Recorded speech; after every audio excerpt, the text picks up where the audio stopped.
Hi Aries Loves! Welcome back to my Purple Aries channel. In today's video, i-review ko na yung isa sa mga paboritong bagay ko sa buong mundo.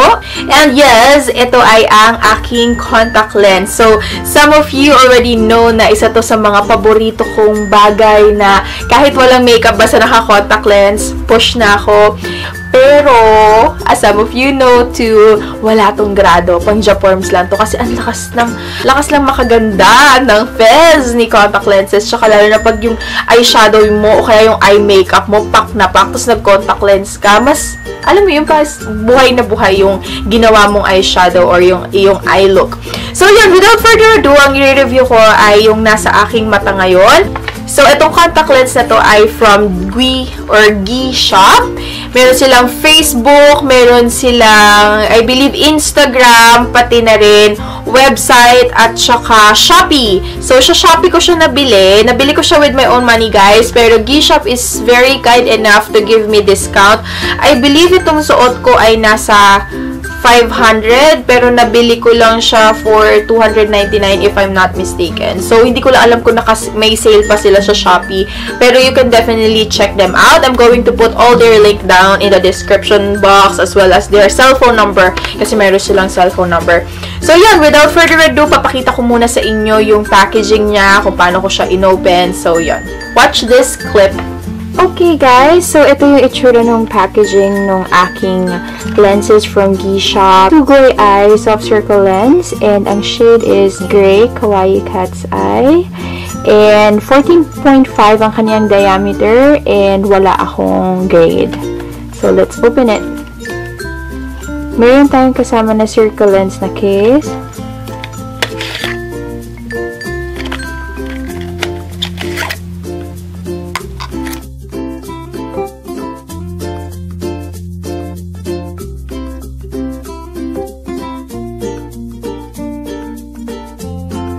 And yun, sobrang dali niya lang i-open. Pagkaalis ko dito sa container na to, nilagay ko siya dun sa libreng contact lens case, and sinoke ko muna siya for at least 8 hours bago ko siya suotin.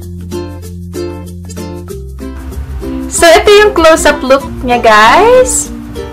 As you can see, ang ganda niya, diba? Hindi siya sobrang dulled eye na parang mukha ka ng alien. And gustong-gusto ko yung pagka-blend ng color niya sa aking natural eye color, which is dark brown. At yun.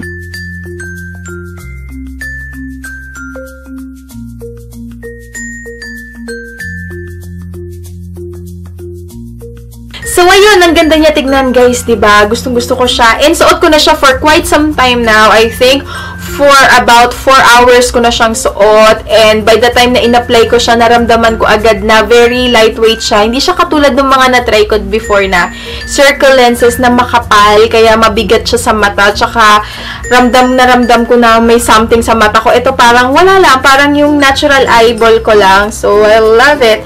Tapos, gustong-gusto ko na hindi sobrang kapal nung pinaka yung itim. Kaya nagmumukhang natural looking pa din siya. Tsaka, maganda siya sa mga skin tone ng Filipina. So, babalikan ko kayo mamaya. Isusuot ko siya whole day.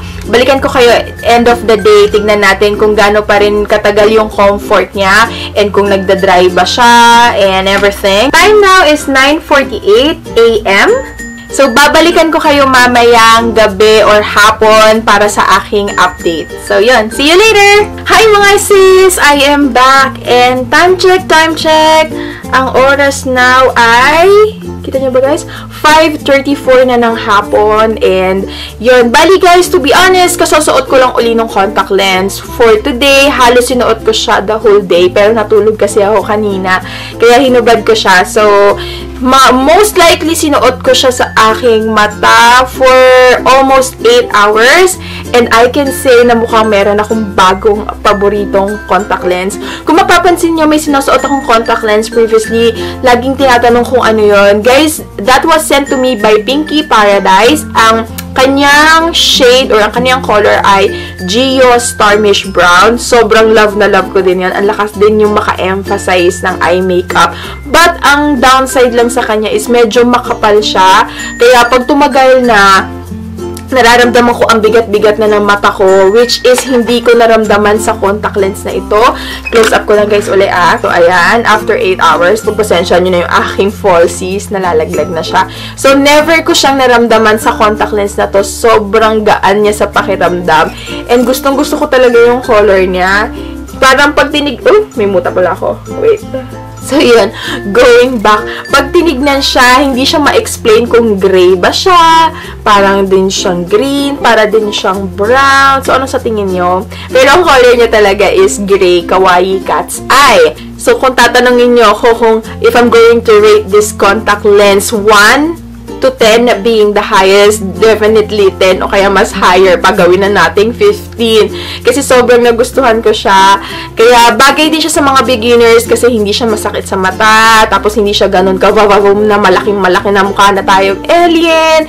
So, okay din siya for everyday kasi nga very comfortable. Yun ang isa sa mga kailangan nyo i-consider pag bumibili kayo ng contact lens. Bukod sa maganda yung color, maganda yung pag-blending sa mata, dapat comfortable kayo, diba? Para mas masuot nyo siya sa longer period ng time. Tapos, yun. I like it so much. So, I'm going to recommend this for you. So, again guys, kung gusto nyo malaman kung saan to nabili, ilalagay ko yung link, mga links ni Gisha para malaman nyo kung saan-saan sila po pwedeng matagpuan. So, that is it for my contact lens review about this Kawaii Cat's Eye in the color gray. So, yun. See you on my next video, guys. Salamat sa panonood. Take care. Bye-bye!